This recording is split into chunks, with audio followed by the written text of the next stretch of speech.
Nos places, s'il vous plaît. Bonjour à tous. Bonjour à toutes également. Que Dieu soit béni. Je remercie le Seigneur pour l'opportunité d'être là encore une fois.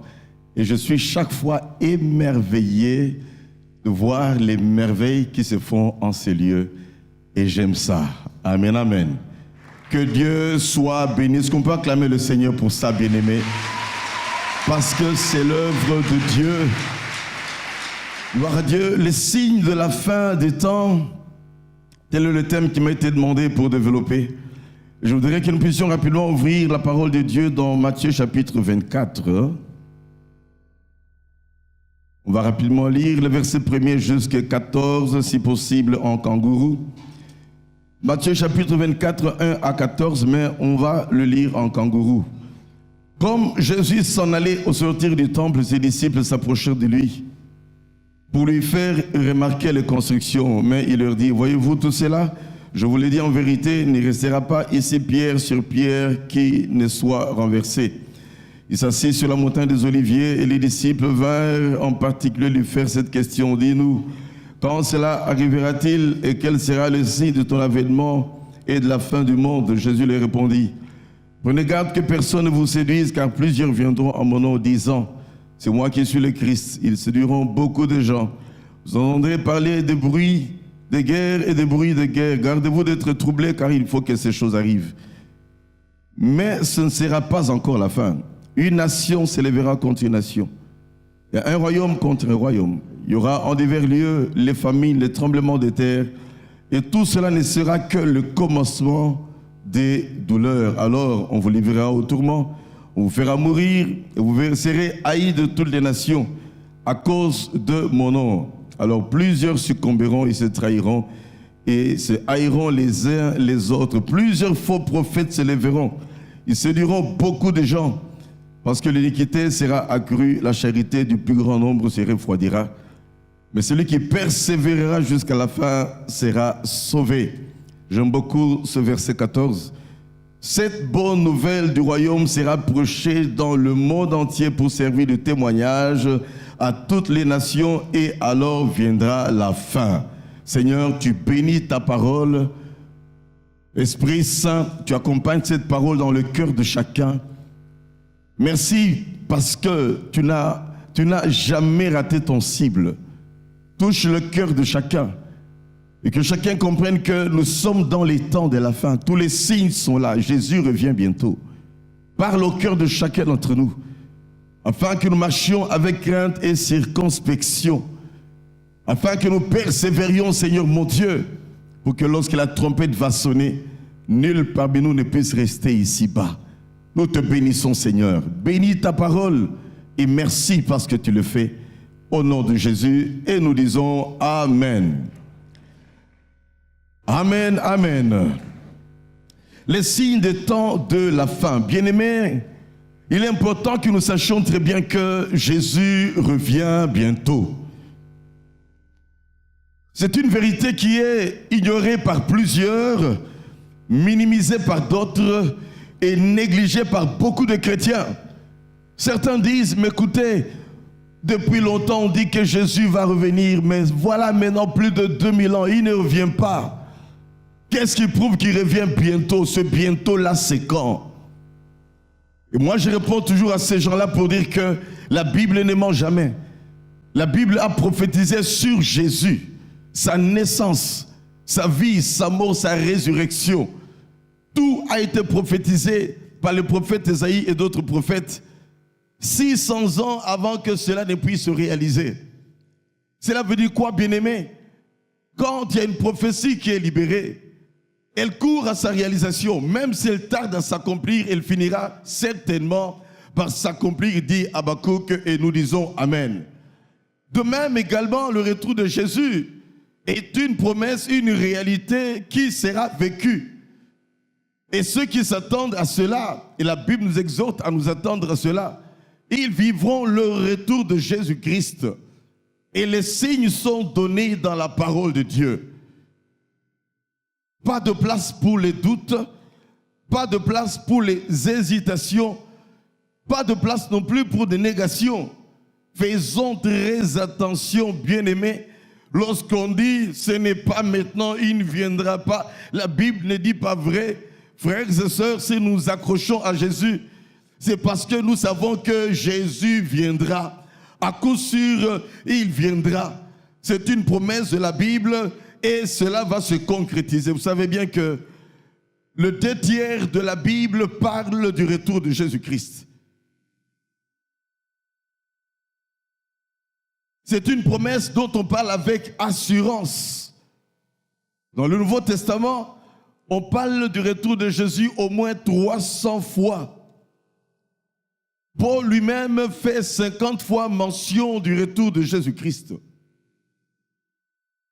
Et Matthieu 24, 42 à 44 nous dit qu'il viendra comme un voleur. Quand le voleur arrive, il ne prévient pas. Quand le voleur arrive, il ne te dit pas de t'apprêter parce qu'il va voler. Il vient à l'improviste. Et il vient pour atteindre son but. Et c'est l'une des rares fois, bien aimées, où on parle de Jésus dans un sens qui semble être à connotation péjorative, parce que parler de vol ou de voleur, c'est péjoratif, mais cela est dit afin que nous puissions veiller. Tirez l'image qu'il y a là derrière. Il ne prévient jamais le voleur. On est surpris, il a volé et c'est tout. Un jour, mes voisins se sont réveillés et ont constaté que la télévision n'est plus là. Bien des choses dans la maison ne sont plus là. Le voleur était venu et il est venu spécialement chez eux. Il est parvenu à entrer dans la maison, il a fait ce qu'il a à faire, il a volé ce qu'il avait à voler et il est parti. Et c'est de cette façon-là que Jésus viendrait également, bien-aimé. Il y a des signes cependant qui sont présentés dans la parole de Dieu. Et il est important que nous puissions tenir compte de cela, afin que nous puissions marcher en veillant, en étant éveillés et en étant réveillés également.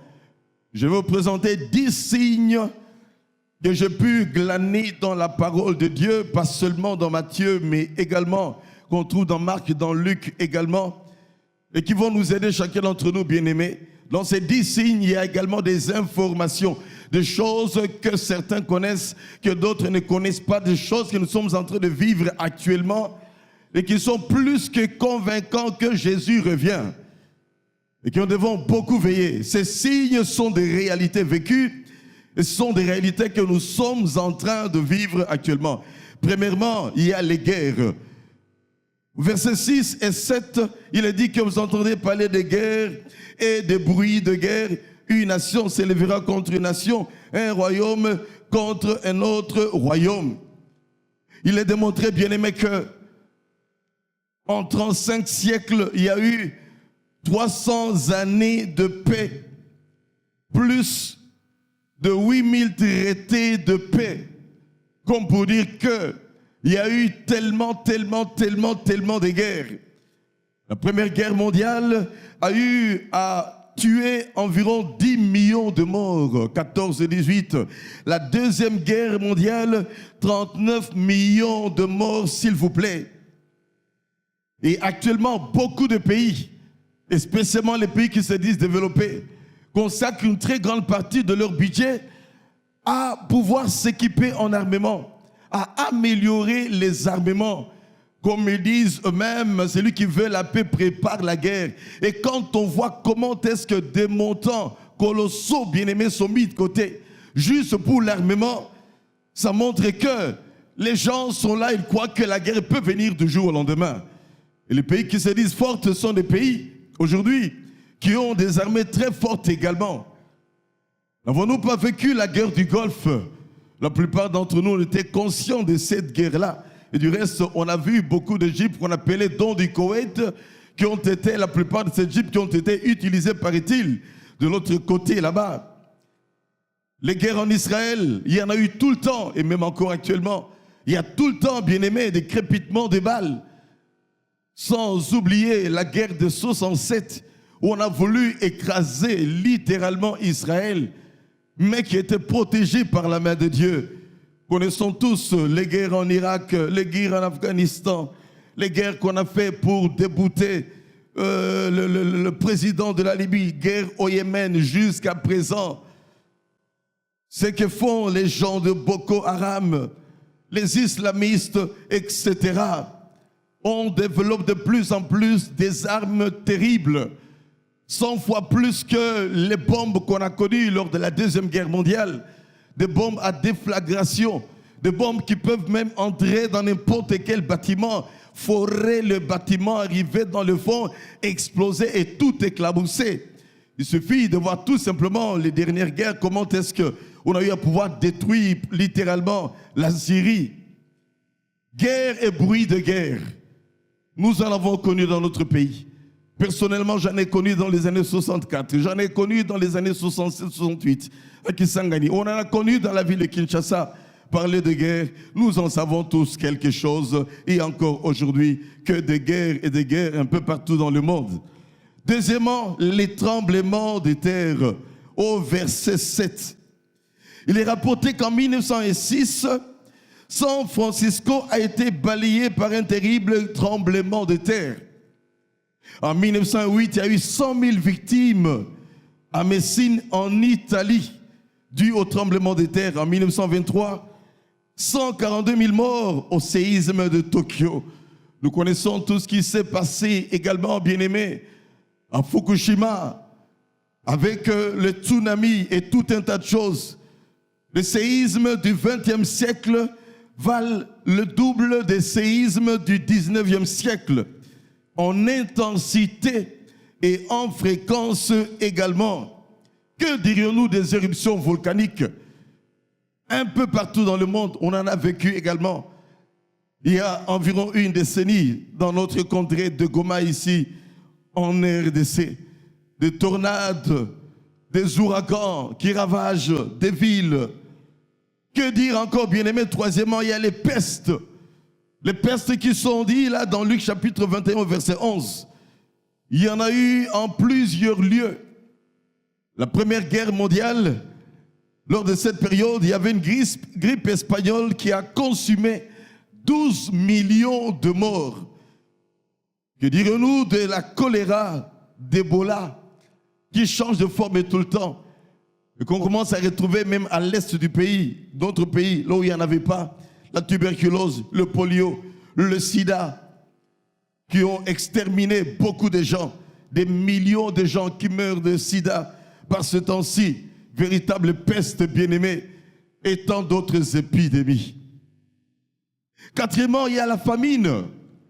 Dans Marc chapitre 13 au verset 8, il est rapporté qu'en 1920, il y a eu 15 millions de Chinois qui sont morts, bien-aimés, de famine. Et comme les temps de crise sont des temps d'innovation, sont des temps de réflexion, ils ont tiré des leçons de tout cela pour se battre. Et aujourd'hui, on ne peut pas parler de famine, bien-aimés, en Chine. En 1942, 200 000 Grecs sont morts de famine également. Il est rapporté que le 2/3 de l'humanité ne mange pas à sa faim. 2/3 de l'humanité. La Bible nous parle également de l'apostasie et du progrès de l'iniquité. Matthieu 24, verset 12. On dit que parce que l'iniquité aura accru, bien-aimé, la charité du plus grand nombre se refroidira. L'iniquité, le mal, le péché, sous toutes ses formes. 2 Thessaloniciens chapitre 2, verset 3 nous dit, ne soyez pas séduites, il faut que l'apostasie puisse arriver. L'apostasie, l'abandon de la foi. N'est-ce pas que la sanctification est bafouée aujourd'hui? Et même dans notre ville de Kinshasa, il y a des gens actuellement qui commencent à dire qu'on n'a pas besoin de prêcher la sanctification. Quelle baliverne, s'il vous plaît! Alors que la Bible dit clairement que sans la sanctification, nul ne verra Dieu. Nul ne verra Dieu ni au ciel et nul ne verra Dieu ici-bas également. Tu veux voir Dieu? Bien-aimé, rencontre-le toujours sur le terrain de la sanctification. Vous serez saints parce que je suis saint. Recherchez la paix et la sanctification, sans laquelle nul ne verra Dieu. Parce que votre Dieu est saint, soyez saints également. Amen, amen. La sanctification est bafouée aujourd'hui. Les dons spirituels sont rejetés par plusieurs. Et c'est des fois étonnant de voir des grands écrivains, des grands modèles dans la foi, qui vous écrivent des excellents livres où tout est bon, mais dès qu'on arrive aux dons spirituels, ils les bafouent, ils disent que ça, c'était uniquement dans la première église ou bien au temps des apôtres. Quelle aberration! Apostasie, progrès de l'iniquité, une fausse onction acquise aujourd'hui par des sacrifices humains, une fausse onction acquise aujourd'hui par l'occultisme, une fausse onction acquise aujourd'hui par l'argent, une fausse onction diabolique, bien-aimé, que l'on est en train de propager par le sexe. Commettez le plus grand scandale possible, tu seras noyé, on va se moquer de toi. Tu vas soi-disant te repentir et après cela, tu auras une onction extraordinaire. Quelle sottise, bien-aimé. Veillons et faisons attention. L'onction ne vient que dans la prière, dans la communion avec Dieu et dans une attitude de sanctification également. L'onction ne s'achète pas. N'avons-nous pas connu des situations dans ce pays où des hommes de Dieu sont venus, on leur a même volé, arraché leur écharpe, soit disant que par là on va avoir l'onction. L'onction ne se donne pas par les écharpes, l'onction ne se donne pas, bien-aimé, par des vestes, l'onction ne se donne pas en portant les chaussures d'un homme de Dieu. L'onction, on l'obtient dans la prière, dans la recherche de la face de Dieu. Et même cette prière qui amène à l'onction, c'est Dieu qui seul qui donne la capacité d'arriver à chercher Dieu selon le nombre de jours qu'il t'a demandé afin de vivre cette onction. Donc finalement, cette consécration pour avoir cette onction vient de Dieu et cette onction vient de Dieu. Et c'est ça la véritable onction, bien-aimé, qui peut amener des âmes à être converties, convaincues de péché, de justice, de jugement.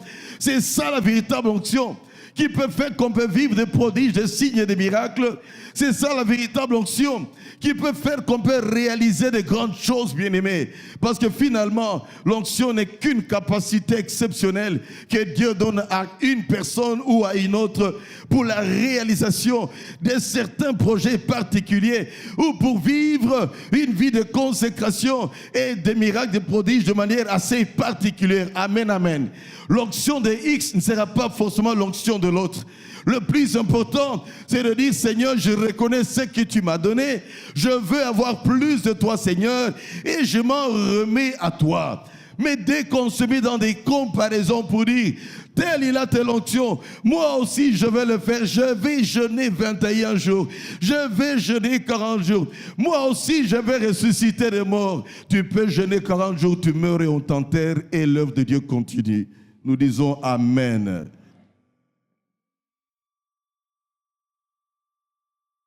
N'est-ce pas que plusieurs ne font que prêcher, bien-aimés, le matérialisme, la prospérité. Là aussi, bien-aimés, il y a un dérapage. Le full gospel, le plein évangile, c'est de prêcher le salut des âmes. Certes, lorsque nous cherchons le royaume de Dieu en premier, toute autre chose nous sera donnée par surcroît. Certes, ce n'est pas mauvais de dire, Seigneur, s'il te plaît, je n'ai qu'un seul véhicule, s'il te plaît, si tu peux m'en donner sincèrement, ça me sera d'une grande utilité, Seigneur, s'il te plaît. Mais lorsqu'on ne fait que prêcher le matérialisme, lorsqu'on ne fait que prêcher les finances, et lorsque surtout on oublie de prêcher, bien-aimé, la repentance, le salut des âmes, on est totalement à côté de la plaque. Et ça ne peut être que le début de l'apostasie. La polygamie, j'étais effaré, choqué de voir une fois à la télévision un homme de Dieu entre guillemets avec ses 7 femmes et on faisait des interviews bien aimées. N'est-il pas dit dans la parole de Dieu que l'homme quittera son père et sa mère et s'attachera à sa femme, pas à ses femmes? Dieu n'a jamais eu à pouvoir multiplier de femmes, ni multiplier de côtes, afin que l'on puisse être un polygame. La polygamie n'est pas de Dieu et nous disons Amen. Et ça, bien-aimé, c'est de l'apostasie. L'homosexualité, n'en parlons pas. La pédophilie, n'en parlons pas. La nécrophilie de plus en plus. La zoophilie, bien-aimé, c'est grave aujourd'hui. Le divorce est dans son plein, même dans les milieux des hommes de Dieu. l'orgueil, l'amour de l'argent, les hérésies dans tous les sens.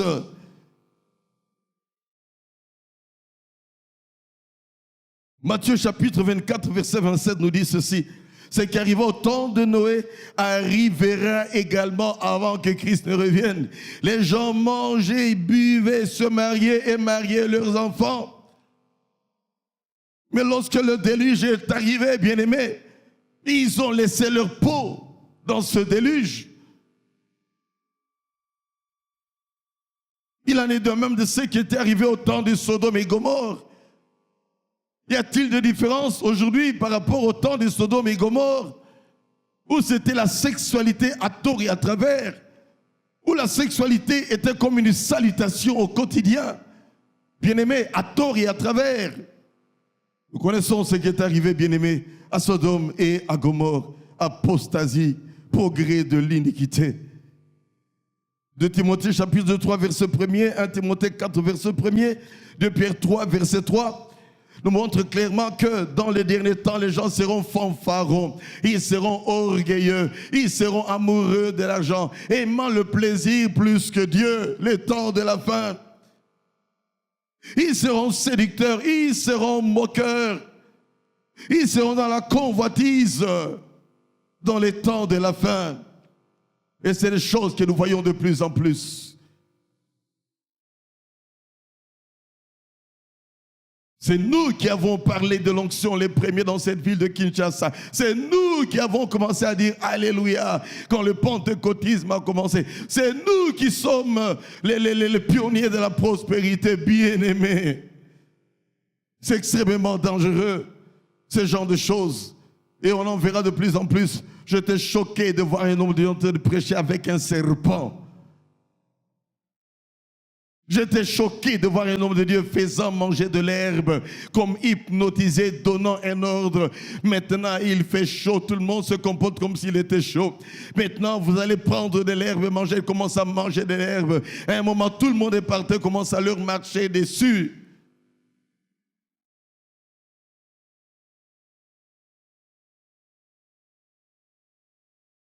Le temps est grave. Dis à ton voisin, le temps est grave. Jésus revient bientôt. Sixième chose, bien-aimé, sixième signe, l'augmentation de la connaissance.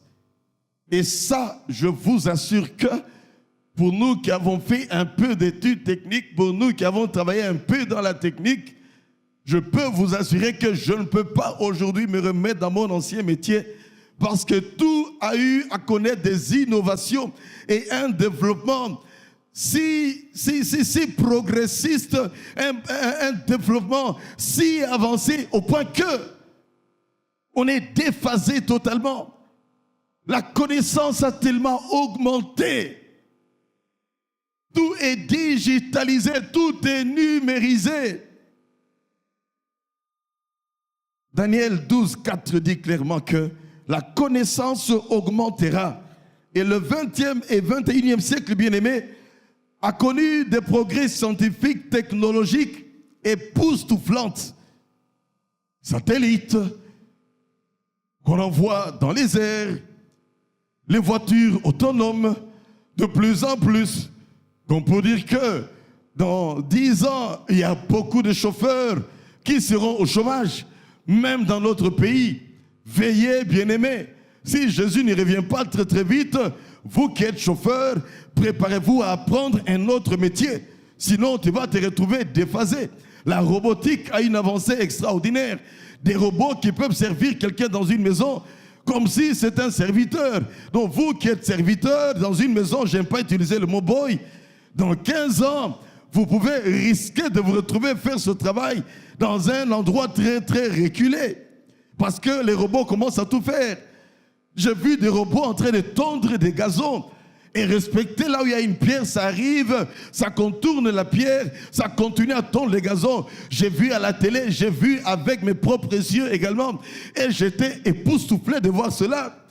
Et lorsque le petit robot qui tond les gazons était déchargé, il va de lui-même se recharger. Puis il reprend encore son travail. Frères et sœurs, c'est extrêmement grave. Si quelqu'un doute du retour de Jésus, à partir de la connaissance qui augmente, crois-le s'il te plaît. Ne sois pas distrait, les temps sont mauvais. Je venais de voir encore il y a 2 jours à la télé, j'aime m'intéresser très souvent à tout ce qui est... enfin, comment est-ce qu'on dit ça encore? Les documentaires, où on a monté un tout petit robot qui est en train de couler du béton, et ce béton peut sécher en moins de 5 minutes. Et on montre comment est-ce que les futures maisons ne sera plus des pierres sur pierre qu'on est en train de poser. Les futures maisons, ça sera un grand échafaudage avec toute une technologie, un ordinateur. On a déjà prévu ta maison là-dedans. Et on montre comment est-ce qu'il y a un truc qui est en train de couler, le béton arrive à un coin, fait le contour, ainsi de suite. Là où il y a des portes de fenêtres, ça saute, ça continue et peut faire tout un cercle. Puis il prend le 2e niveau, ce qui fait qu'on construira les maisons à l'avenir en moins d'1 semaine, bien aimé. La connaissance augmente. Que dirions-nous, bien-aimés, des voitures volantes? Il y a environ 15 ans en arrière, je disais aux gens, je pense que nous sommes en train d'aller à un moment où il n'y aura pas assez de routes pour toutes les voitures qu'on est en train de fabriquer. On ne saura pas non plus construire des viaducs jusqu'à 2, 3, 4 étages. On en a vu un qui s'est écroulé en Italie. On doit contrôler des centaines, bien-aimés, de viaducs. Ces routes superposées. Comme pour dire qu'à un certain moment, et ça se fait déjà maintenant, il y a près de 10 à 15 prototypes de voitures volantes. Pour ceux qui sont intéressés, qui reçoivent assez souvent sur WhatsApp, sur quelques réseaux sociaux, certains documentaires, on monte une petite voiture qui sort les ailes, qui prend de la vitesse et qui décolle, après qui vient se poser, qui rentre ses ailes. D'autres sont comme des grands drones, tout simplement. Au milieu, c'est la cabine, et j'entre là-dedans et voilà qu'on va les transporter, on va les poser quelque part et après, le réceptacle va rester et le truc avec le moteur va aller prendre un autre truc quelque part, une autre cabine, la déposer quelque part, qu'on le veuille ou pas, avec les embouteillages que nous avons actuellement. Bien aimés, ces genres de choses viendront dans ce pays également avec le temps. Amen. Gloire à Dieu, c'est une bonne chose. Mais sachons pour nous, bien-aimés chrétiens, que ce sont des signes de temps de la fin. Et pour ceux qui sont intelligents, d'évarcer le temps et se dire, est-ce que je pourrais fonctionner avec mon taxi à l'avenir? Est-ce que je pourrais me déplacer de telle ou telle autre façon? Bien-aimés, qu'on le veuille ou pas, il y a des choses que l'intelligence va nous imposer et on sera obligé de s'y soumettre. Déjà pour aller à l'aéroport à certaines heures, personnellement, j'ai déjà eu à pouvoir abandonner ma voiture et courir à pied jusqu'aux eucalyptus, prendre un taxi et arriver à l'aéroport à cause des embouteillages juste 10 minutes avant l'embarquement. Comme pour dire que des embouteillages, il y en aura de plus en plus dans le monde entier. On n'aura pas suffisamment de routes et ça sera maintenant des appareils volants qui ne sont pas forcément des avions. L'avion qui n'est que l'abréviation d'appareil volant imitant l'oiseau naturel. Qu'est-ce qu'on dira maintenant de la voiture volante? Parce qu'elle ne va pas voler forcément comme un avion, mais à une certaine vitesse, à une certaine altitude. N'y aura-t-il pas des embouteillages en l'air également? Comme pour dire que quand il y aura l'enlèvement et que Jésus-Christ va venir, bien-aimé, les pilotes chrétiens seront enlevés. Il y aura des accidents graves. Les bateaux dans lesquels il y a des chrétiens, ce sera terrible. Les taxis où il y a des chrétiens, eh bien, un centre nucléaire où il y a un chrétien en train de contrôler les choses de près, il sera enlevé et il y aura une catastrophe extraordinaire le jour de l'enlèvement. Et ça sera pitoyable pour ceux qui sont restés ici-bas. C'est pour cela, toi, mon frère, toi, ma soeur, accroche-toi à Jésus. Ne viens pas à l'église par habitude. Ne t'habitue pas au Seigneur, bien-aimé. Dieu n'est pas un grand-père, Dieu est notre Père. Le Père punit, bien-aimé, lorsqu'on s'amuse avec le péché. Dieu n'est pas grand-père. Marchons avec le Seigneur. Craignons le Seigneur, bien-aimé. Marchons dans la crainte de Dieu. Quand le Seigneur reviendra, trouvera-t-il la foi sur la terre? Et sur cette terre qui y est, n'est-ce pas toi, n'est-ce pas moi? Va-t-il trouver la foi dans ton cœur? Quand tu viens prier, viens-tu pour affermir ta relation avec Dieu? Ou tu viens prier pour avoir le mariage? Tu viens prier pour avoir le travail? Tu viens prier pour avoir une élévation? Tu viens prier pour avoir un enfant? Ce qui est plus important, c'est l'éternité. Amen, amen. Cherchez le royaume de Dieu. Vivons ici-bas dans la perspective du ciel. Nous n'avons rien à porter dans ce monde et nous n'emporterons rien de ce monde. Nous sommes venus, nous quitterons ce monde, bien-aimés. Mais où va se retrouver notre âme à la fin de ce pèlerinage ici-bas? Crains Dieu, pratique la justice. Crains Dieu et pratique des bonnes œuvres. Marche avec le Seigneur en sachant que tu n'es qu'un pèlerin. Un transitaire, ici-bas. Un transitaire ne s'arrête jamais là où il va transiter. Sinon, ce serait insensé. Dans le transit, on a dans sa tête que moi, voilà ma destination. Quand je vais en Europe, on descend à Douala. Quand on va aux États-Unis, quelquefois on passe par l'Éthiopie. Je sais que je suis en transit et personne ne peut me convaincre de dire reste là parce qu'ici il y a une bonne vie. Non, bonne vie ou pas, je sais que j'ai une destination. Amen.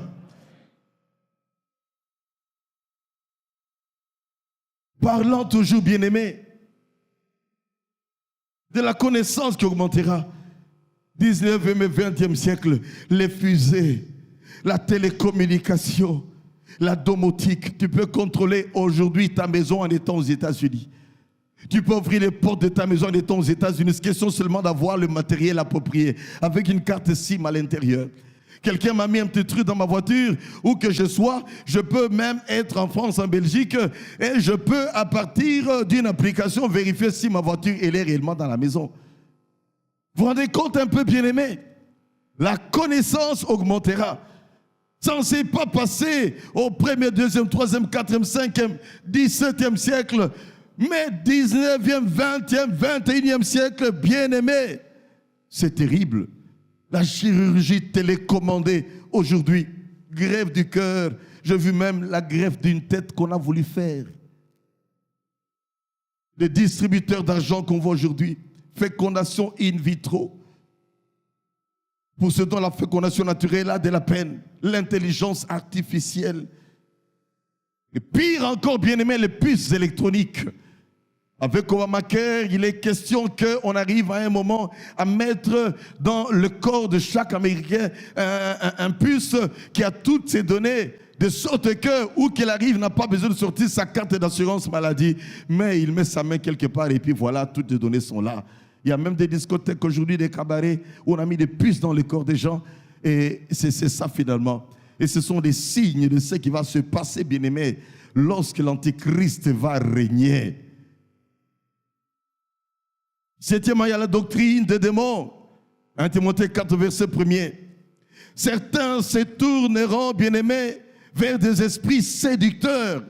Apocalypse 12, verset 12 nous dit « Malheur à toi, terre, malheur à la mer, car le diable est descendu vers vous avec une grande colère, sachant qu'il a peu de temps. » Doctrine des démons, où il y a des suicides collectifs bien-aimés dans certains mouvements, des fois même à connotation chrétienne. Doctrine des démons, où on élève les écrits des hommes au niveau de la parole de Dieu. Doctrine des démons, où les leaders des mouvements doivent choisir les partenaires de leurs membres et célébrer 1000, 2000, 3000 mariages dans un stade, mais sur le choix non pas individuel, mais par le choix d'un leader spirituel. Doctrine des démons, où on fait la délivrance par la sexualité. Pour que tu sois bien délivré, ma sœur, il faut absolument que je puisse mettre en toi une sémence qui va apporter la délivrance. Pour que tu puisses enfanter, tu as besoin d'une sémence qui est sanctifiée. Mensonge. Doctrine des démons également quand on ne fait que prêcher la prospérité. Doctrine des démons quand on se présente comme étant Christ. Quand on parle des dieux des Noirs. Doctrine des démons. Huitièmement,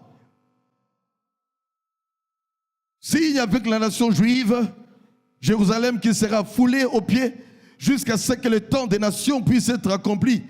Luc chapitre 21, verset 24. Rassemblement également du peuple d'Israël. La formation de la nation d'Israël, bien-aimé, est un signe du retour de Jésus. Longtemps, ce n'était pas une nation. En 1948, Israël, bien-aimé, a été reconnu comme une nation.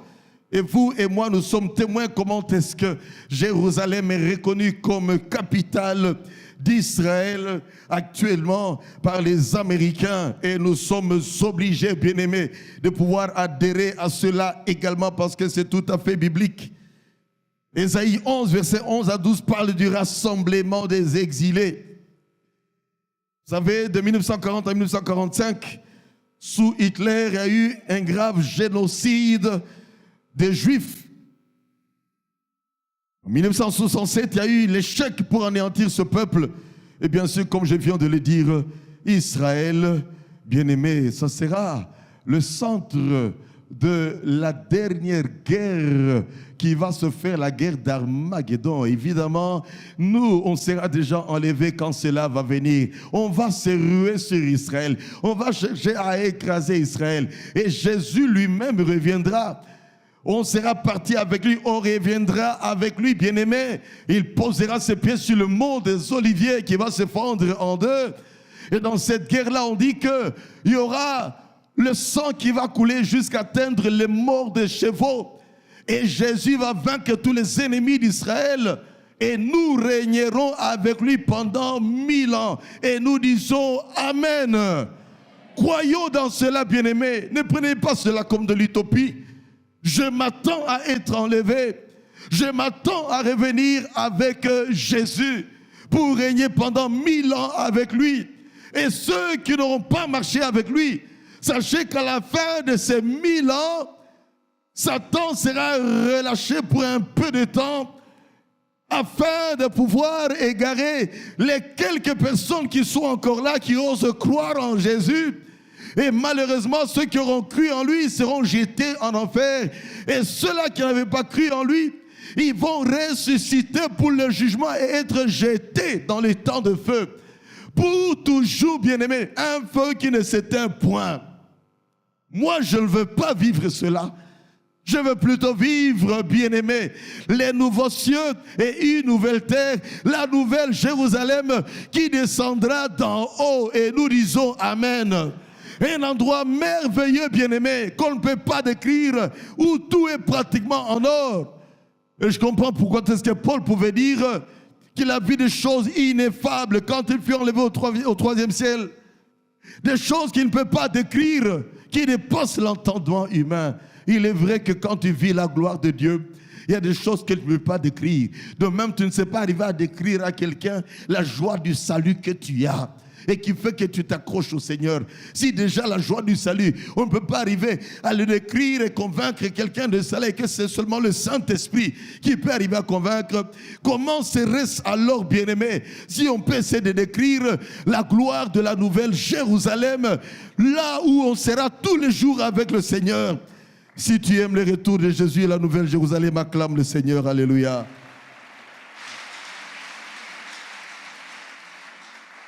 Neuvièmement, proclamation mondiale de l'évangile, et ça j'aime bien.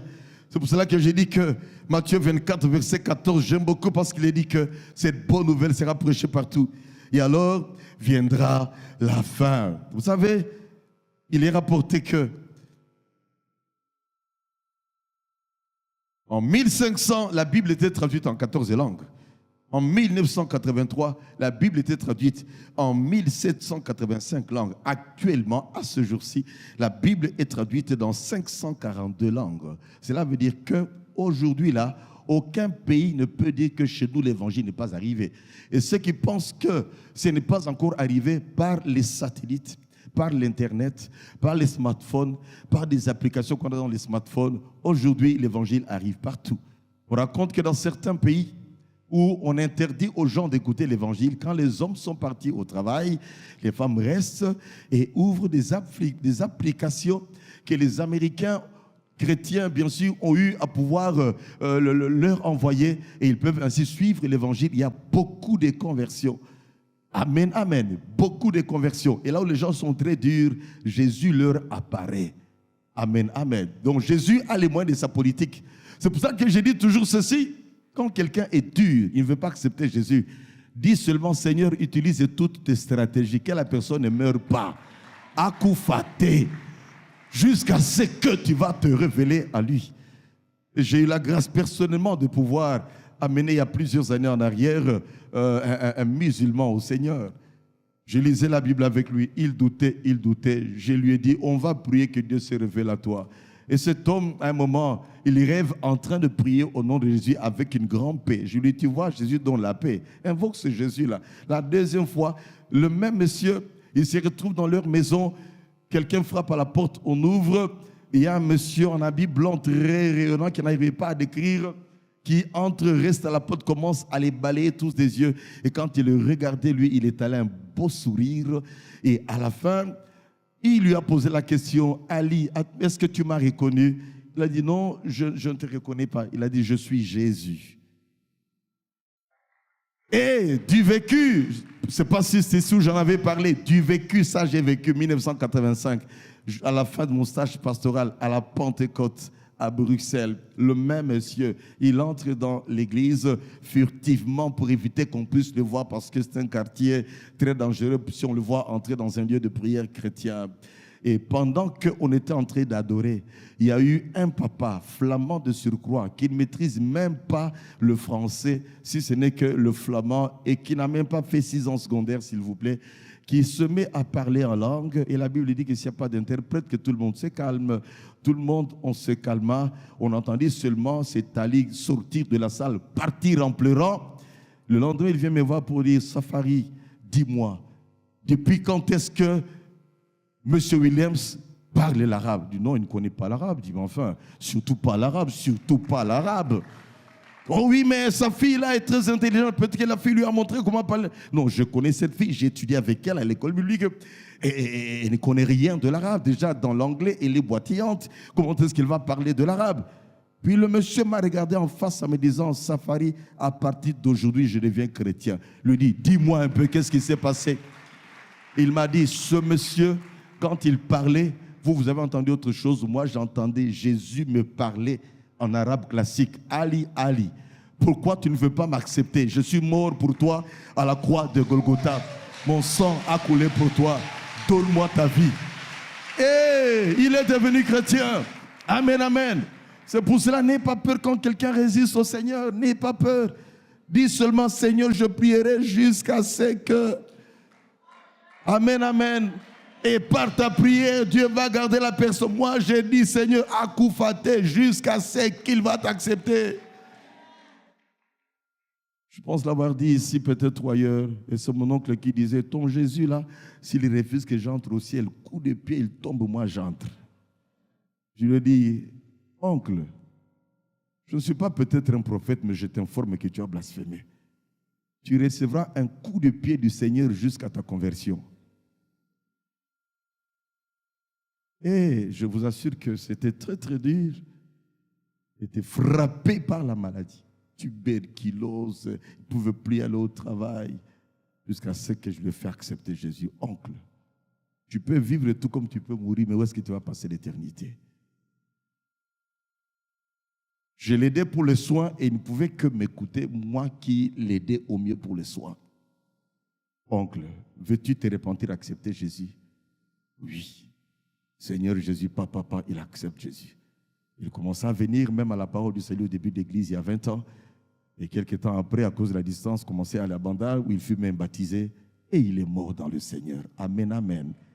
Cette bonne nouvelle sera prêchée par toi, alors viendra la fin. Et c'est ton travail à toi et à moi, bien-aimés. N'attendez pas que ce soit seulement les évangélistes qui le fassent. À l'effet des nations des disciples est un ordre qui est donné à chacun d'entre nous. Où que nous soyons au travail, parlons du Seigneur. Où que nous soyons, bien-aimés, dans le train, dans un avion, parlons du Seigneur. Saisissons les opportunités dans le deuil pour parler du Seigneur. Toute opportunité que Dieu met devant nous, parlons du Seigneur pour que les âmes soient sauvées. Et je peux vous assurer que plus nous allons annoncer Christ, plus nous allons même accélérer, bien-aimés, le retour du Seigneur, parce que c'est le dernier signe. Cette bonne nouvelle sera prêchée partout, alors viendra la fin. Amen, amen. Dernier point. L'Esprit de Dieu sera répandu partout sur les chrétiens. C'est également un des signes, et il est dit clairement, bien-aimés, dans Joël 2, verset 28, qui est repris dans Acte 2, verset 17, c'est le jour de la Pentecôte où on dit que les disciples sont remplis de vin doux, et Pierre qui va se lever pour dire, on n'est pas remplis de vin doux, mais c'est la promesse qui avait été donnée par Joël. Dans les derniers temps, je répandrai de mon esprit sur toutes chairs. Vos fils et vos filles prophétiseront. Vos jeunes gens auront des visions. Vos vieillards auront des songes. Sur mes serviteurs et sur mes servantes, je répandrai mon esprit. Laisse-moi vous dire que l'esprit est à l'œuvre par ce temps-ci comme jamais auparavant. Actuellement, on a une très grande communauté, bien-aimée, qui sert le Seigneur et qui est sauvée en Chine. Une grande communauté également en Russie. Une grande communauté dans tous ces pays. Même si on parle du Maroc, de la Tunisie, en cachette, il y a des gens qui se réunissent, bien-aimés. Lorsqu'on s'élève, on s'appuie sur la parole de Dieu. Et qu'on dit, Seigneur, remplis-moi de ton Esprit Saint, des signes de la fin, il te remplira de son Esprit, afin que tu fasses son œuvre. Et quand il est dit que des jeunes gens auront des visions, pensez que c'est de quelle vision? Ce n'est pas une vision pour devenir grand matériellement, grand financièrement. C'est la vision du salut des âmes, et nous disons Amen. Où les jeunes se lèvent comme une armée, bien-aimée, pour aller dans le camp du diable et amener les perdus à Jésus-Christ, remplis de zèle, remplis de courage. Ils n'ont peur de rien. Alléluia. Prêts à aller n'importe où pour dire, je fais pour le salut des âmes. Savez-vous que même dans les milieux où on parle de guerre, de bruit de guerre, il y a des serviteurs de Dieu, même parmi les militaires. J'étais très content de voir des militaires en train de baptiser d'autres militaires. Mais dans ce truc-là, des détracteurs qui prennent le sable, ils ont rempli d'eau, ils ont baptisé d'autres militaires là-dedans. Comme pour dire que l'Esprit de Dieu est à l'œuvre. Les gens sont baptisés d'eau, les gens sont baptisés du Saint-Esprit. Et le royaume du diable est vidé. Le royaume du Seigneur est rempli. Et nous disons Amen. Amen, amen. Alors, bien-aimés, nous allons nous mettre debout juste pour une minute et nous allons bénir le Seigneur parce que les signes des temps de la fin sont là. Toi et moi, nous devons nous lever pour annoncer Christ, aller partout installer des églises. Et d'ailleurs, moi-même, demain, je pars. Je vais atterrir en Ouganda, traverser pour rentrer à Doko. C'est à la frontière entre le Congo et l'Ouganda, vers Kibali Mining, où on a une église implantée là-bas. Et si je peux y aller, c'est pourquoi?